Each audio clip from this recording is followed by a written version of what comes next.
नमस्कार दोस्तों, हिंदी कहानी 2.0 चैनल में आपका स्वागत है। तो आज हम कहानियों की अगली कड़ी में सुभद्रा कुमारी चौहान द्वारा लिखित कहानी कल्याणी को सुनते हैं। लेकिन उससे पहले आप सभी लोग से एक विनम्र अनुरोध है कि अगर चैनल पर नए हैं तो चैनल को सब्सक्राइब जरूर कीजिएगा। कहानी अच्छी लगे तो लाइक शेयर कमेंट ज़रूर कीजिएगा। तो चलिए शुरू करते हैं कहानी कल्याणी। विवाह के बाद नववधू को लेकर जब बैरिस्टर राधा रमण घर लौट रहे थे तब रास्ते में ही एक रेल दुर्घटना हो गई। कई बाराती घायल हो गए और 2 का तो घटना स्थल पर ही अंत हो गया। मरने वाला एक लॉ का विद्यार्थी था और दूसरे थे स्वयं बैरिस्टर राधा रमण। मृत्यु के कुछ क्षण पहले एकाएक राधा रमण ने आंखें खोलकर चारों तरफ देखा। पास ही बैठे हुए अपने मित्र जय कृष्ण से कहा, कल्याणी को तुम्हें सौंपता हूँ। यह चाहे तो इसका विवाह भी कर देना, इसे कोई कष्ट न होने पाए। अधिक वह कुछ न बोल सके और उनका प्राणांत हो गया। घायल बारातियों के साथ नववधू कल्याणी को लेकर जयकृष्ण घर आए। 2 दिन पहले कल्याणी के सौभाग्य पर बहुतों को ईर्ष्या हुई थी। आज घर घर में उसके दुर्भाग्य की चर्चा थी। उसका मुंह देखना तो दूर, सौभाग्यवती स्त्रियां उसकी छाया से भी डरती थीं। वे सोचती, यह स्त्री कितनी अभागी है कि इसके परिवार में तो कोई था भी नहीं, विवाह का कंगन भी न छूट पाया था और वैधव्य मुंह बाएं निगल जाने को खड़ा हो गया। वरना क्या उसी दिन उसी ट्रेन में रेल दुर्घटना होनी थी? कुछ भी हो, घर घर बड़ी बूढ़ी स्त्रियों में यही चर्चा थी कि यह अपने सत्यानाशी पैरों से जिस घर जाएगी उसी घर में कोई दिया जलाने वाला न रह जाएगा। धीरे धीरे यह बात जयकृष्ण की पत्नी मालती ने भी सुनी। पति और संतान के लिए हिंदू नारी क्या नहीं कर लेती। उसके कल्याण के लिए अपना तन मन सभी कुछ निछावर कर सकती है प्रसन्नता से। और जिस बात में उनके किंचित मात्र भी अहित की शंका होती है वह काम हिंदू नारी कभी कर ही नहीं सकती। मालती का जी अंदर ही अंदर घबरा उठा। वह क्या करे? उसे तो अभागिन कल्याणी पर दया आती थी, किंतु जिस दिन जयकृष्ण का जरा भी सिर दुखता था या बच्ची उपमा जरा भी अनमनी हो जाती, उस दिन ऐसा जान पड़ता जैसे कल्याणी का दुर्भाग्य मुंह खोले उसे निगलने को दौड़ा आ रहा है। पर उपमा को यह अपनी चाची कल्याणी बहुत अच्छी लगती थी। कल्याणी के आने के बाद उपमा सदा उसी के पास रहती, खेलती, उसी के हाथ से नहाती और दूध भी पीती। रात में सो जाने के बाद ही मालती उसे ले जा सकती थी। वह बालिका जागते में अपने चाची को छोड़ना ही न चाहती थी और मालती को यह बात पसंद नहीं थी। वह नहीं चाहती थी कि उपमा उससे इतनी हिल मिल जाए। दबी जबान में उसने कई बार पति से कहा, कल्याणी को कहीं भेज दो। किसी की जवान विधवा आज 6-6 महीने से अपने घर में है, लोग क्या कहते होंगे। और जयकृष्ण सदा हंसी में टाल देते, तुम क्यों घबराती हो, कहने वाले मुझे ही तो कहेंगे। विधवा जवान हो या बूढ़ी, तुम्हें तो कोई कुछ भी न कहेगा। किंतु जिस बात से मालती सबसे अधिक डरती थी वह बात जयकृष्ण से कभी कह न सकी। वह कैसे कहे कि वह भी इन बुढ़ियों की बात पर विश्वास करती है। उसे रात दिन अपने पति और बच्ची के अमंगल की आशंका बनी रहती। धीरे धीरे 7 महीने बीत गए और जयकृष्ण कुछ भी निश्चय न कर सके कि वे कल्याणी के लिए क्या करे। एक दिन नगर के किसी प्रतिष्ठित व्यक्ति के मर जाने से ऑफिस बंद हो गया और वे समय से बहुत पहले घर आ गए। नीचे कोई न था, ऊपर उपमा की आवाज़ आ रही थी। सोचा वे लोग ऊपर होंगे। ऊपर गए, सीढ़ियों पर चढ़ते ही देखा कल्याणी नहाकर बाल सुखा रही है। खूब लंबे घने काले केसों के बीच गोरा गोरा मुंह बिल्कुल चांद सा लग रहा था।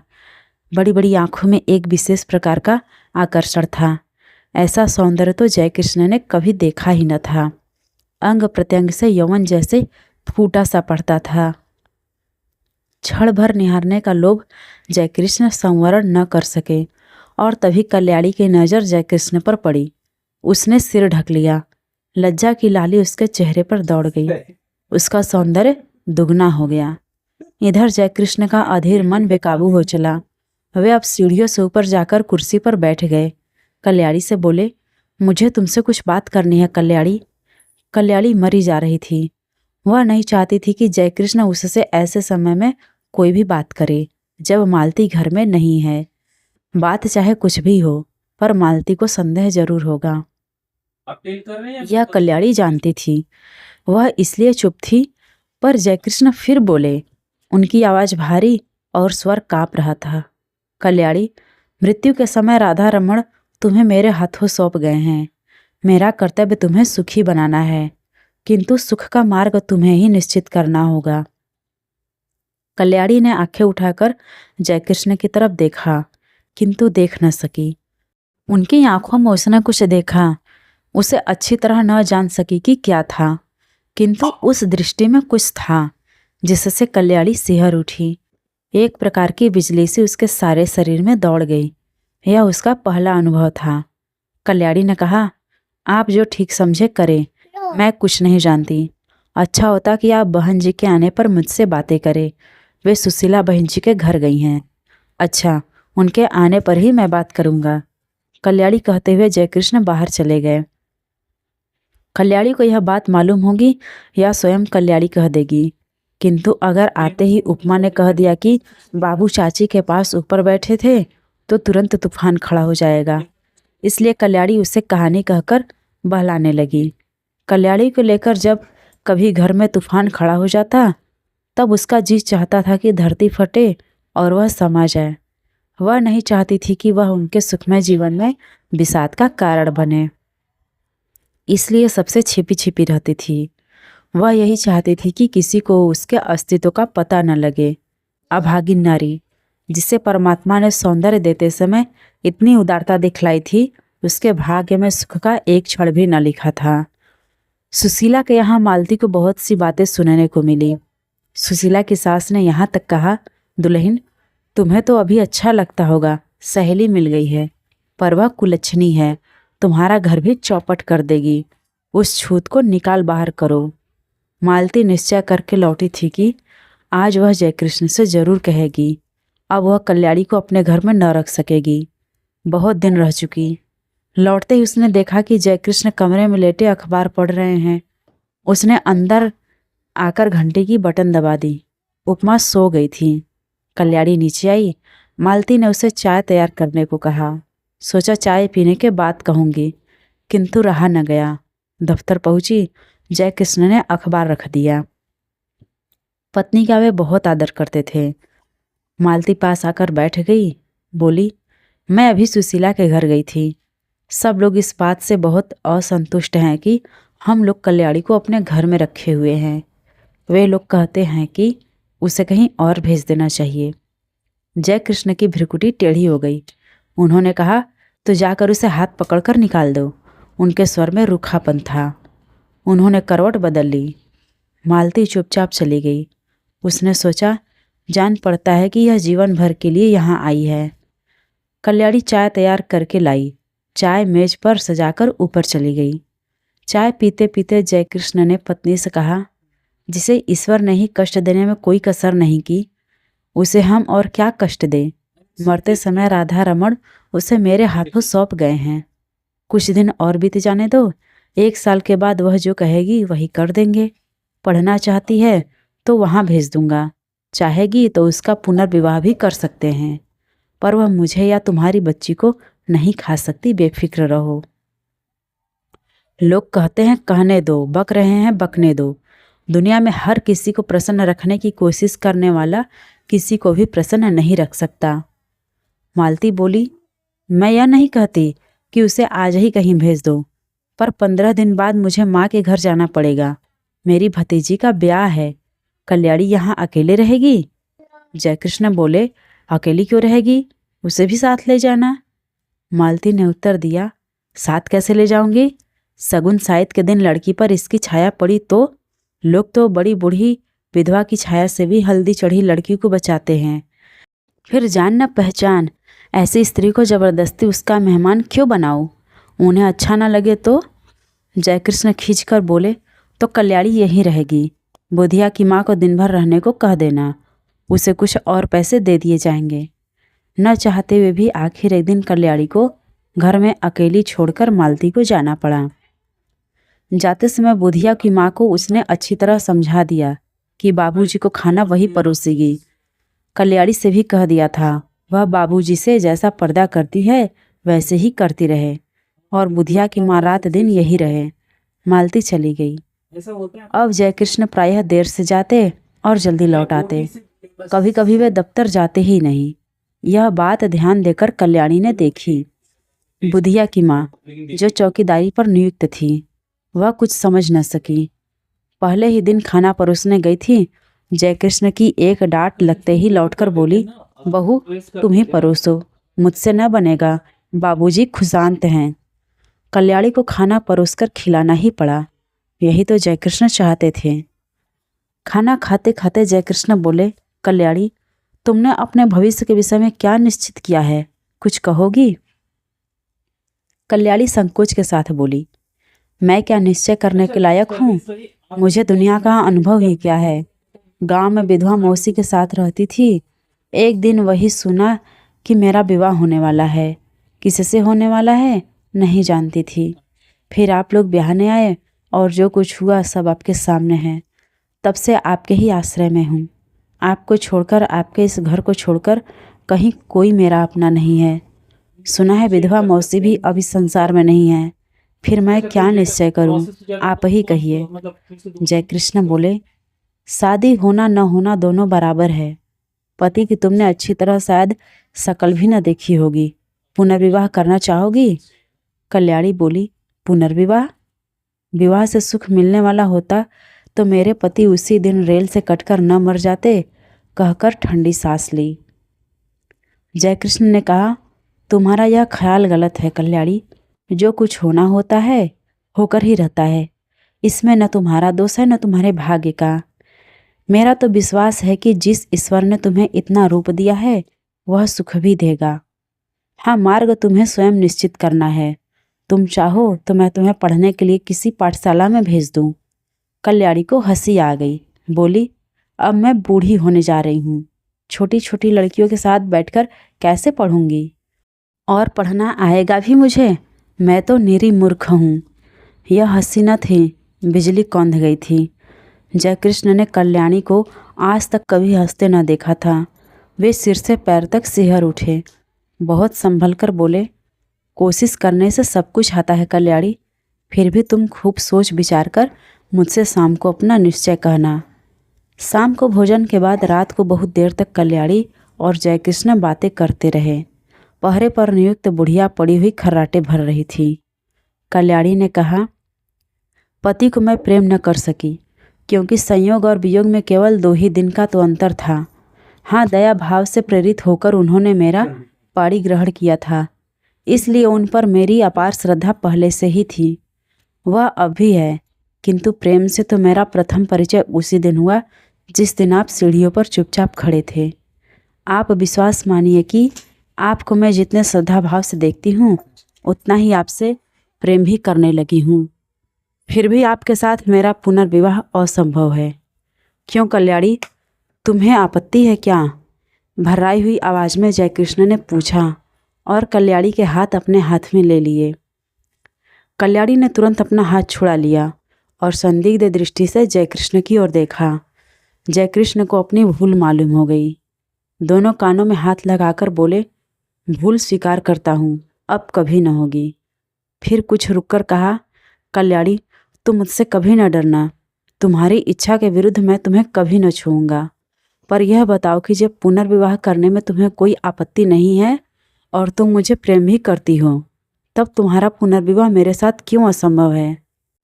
असंभव इसलिए है कि आप विवाहित हैं, कल्याणी ने निश्चय स्वर में कहा। जयकृष्ण ने कहा, पर हिंदू शास्त्र के अनुसार एक पुरुष कई विवाह कर सकता है। फिर तुम वह सौभाग्य मुझे ही क्यों नहीं दान करती जो किसी दूसरे को मिलने वाला है?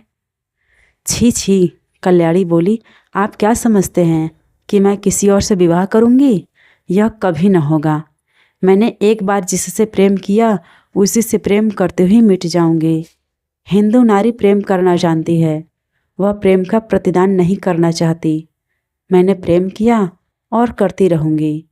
यह बात दूसरी है कि प्रेम की प्रतिमा तक मेरी पहुंच न हो सकेगी, और यह तो अपना अपना भाग्य है। कहती हुई एक दीर्घ निःश्वास के साथ कल्याणी ने जयकृष्ण की ओर देखा। जयकृष्ण ने कहा, कल्याणी, तुम अपना ही अपना देखोगी या मेरा भी कुछ ख्याल करोगी? मैं पागल हो जाऊंगा। तुम्हारे बिना तो अब तो मुझसे एक पल भी नहीं काटा जाता, किंतु फिर भी तुम निश्चिंत रहना, मैं तुम्हें कभी हाथ नहीं लगाऊंगा जब तक तुम्हारी आज्ञा न होगी। आधी रात को भी तुम मेरे पास उतनी ही सुरक्षित रह सकती हो जैसे सगे भाई के पास, क्योंकि मैं अधम नहीं हूँ, तुमसे प्रेम करता हूँ, तुम्हें पाने का इच्छुक हूँ, पर सत्य मार्ग से, कुमार्ग से नहीं। कल्याणी बोली, न मैं अपना कुछ देखती हूँ न आपका। सच यह है कि मैं मालती जीजी के सौभाग्य पर कुठाराघात न कर सकूंगी। उन्होंने मुझे कुसमय में आश्रय दिया है।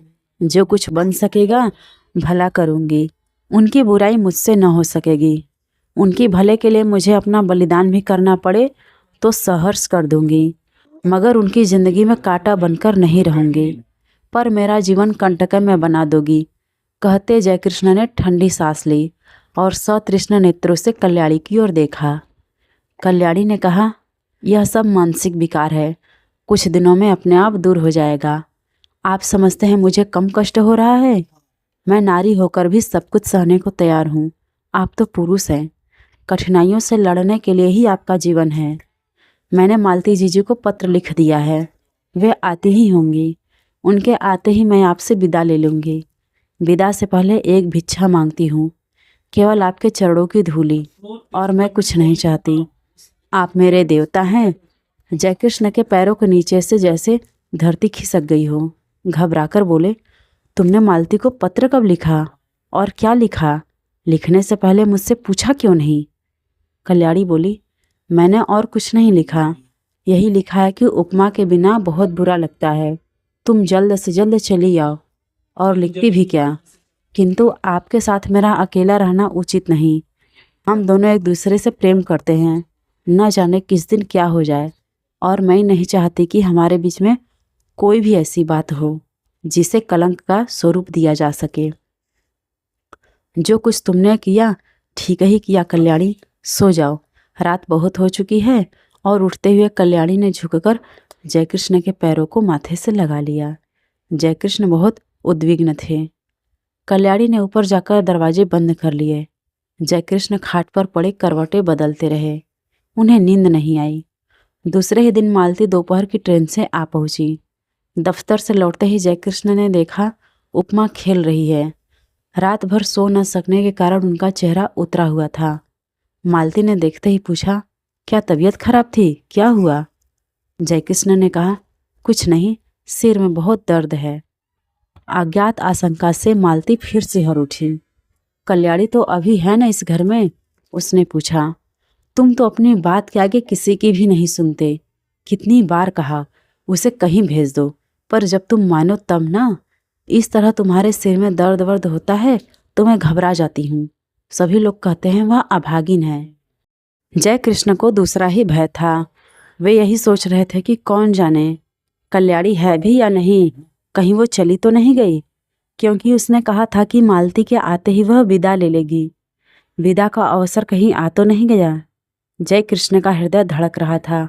उन्होंने कहा, मैंने कल्याणी को एक पुत्रीशाला में पढ़ने के लिए भेजने का निश्चय किया है। यह बात उसे भी मंजूर होगी। जरा उसे बुलाओ तो। मालती को इस बात से बड़ी शांति मिली। कल्याणी यहाँ से चली भर जाए, कहीं भी जाए, इसकी उसे चिंता न थी। उसने घंटी बजाई, पर कोई ऊपर से न आया। तब उपमा को बुलाकर कहा, जा ऊपर से अपनी चाची को बुला ला। उपमा ने कहा, चाची ऊपर नहीं है। घबराकर मालती ने ऊपर नीचे सभी कमरे खोज डाले, कल्याणी का पता नहीं लगा। जयकृष्ण पागल की तरह दौड़कर ऊपर गए। कल्याणी के बिस्तर पर उसके गहनों की पेटी रखी थी। उसके नीचे एक पत्र लिखा था, जाती हूँ, अपनी उपस्थिति से आप लोगों को जो कष्ट दिया है या मुझसे जो अपराध हुए उनके लिए क्षमा कीजिएगा।